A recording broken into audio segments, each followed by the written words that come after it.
자, 여러분 안녕하세요. 오늘은 JLPT 청에 여러분의 진짜 실력을 한번 제대로 테스트해 볼 시간입니다.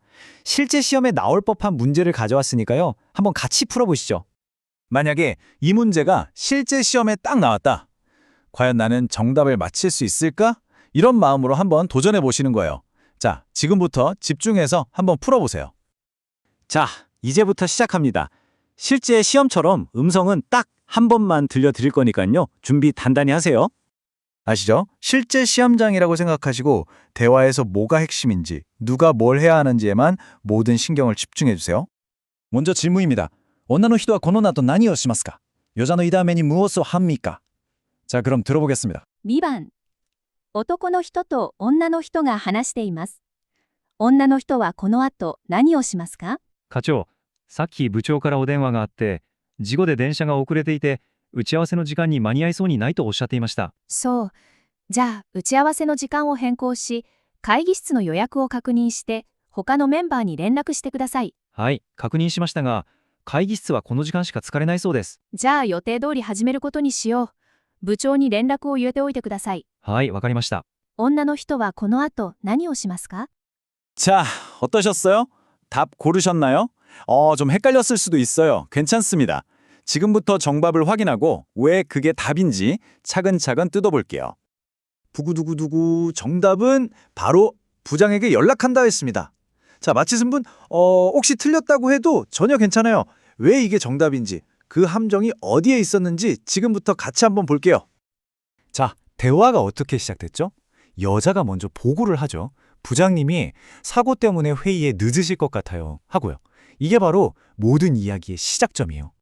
이 말을 듣자마자 과장이, 그러니까 남자가 첫 번째 지시를 내리죠. 아, 그래? 그럼 회의 시간 바꾸고 회의실 예약도 다시 확인하고 다른 멤버들한테도 연락해. 여기서 많은 분들이 아, 이게 답인가? 하고 헷갈리기 시작합니다. 이게 바로 첫 번째 함정이에요.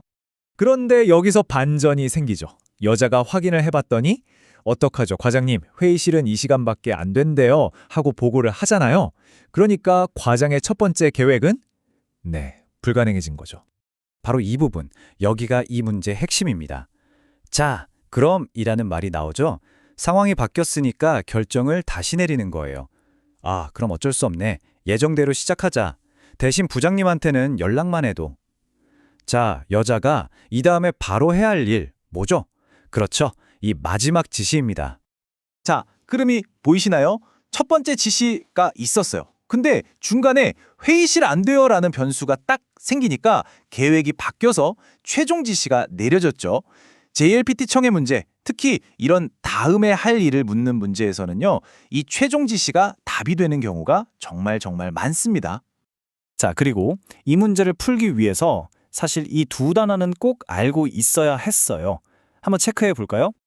대화 속에서 지시를 내리는 사람은 남자, 즉 카초, 과장이었고요. 늦는 사람은 부초, 부장이었죠.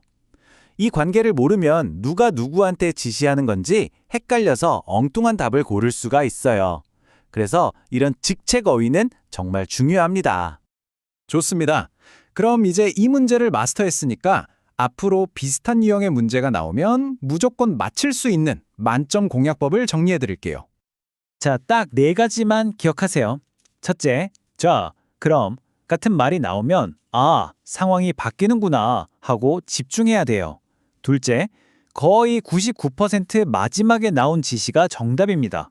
셋째, 누가 누구한테 말하는지 관계 파악은 기본이고요. 마지막으로 제일 중요한 거, 처음에 나온 지시는 함정일 가능성이 아주 높으니까 절대 속지 마세요. 어떠셨어요? 오늘 배운 이 전략 머릿속에 딱 넣어두셨다가 다음에 문제 풀 때 꼭 한번 써먹어 보세요. 아마 정답이 이전보다 훨씬 더 선명하게 보일 겁니다.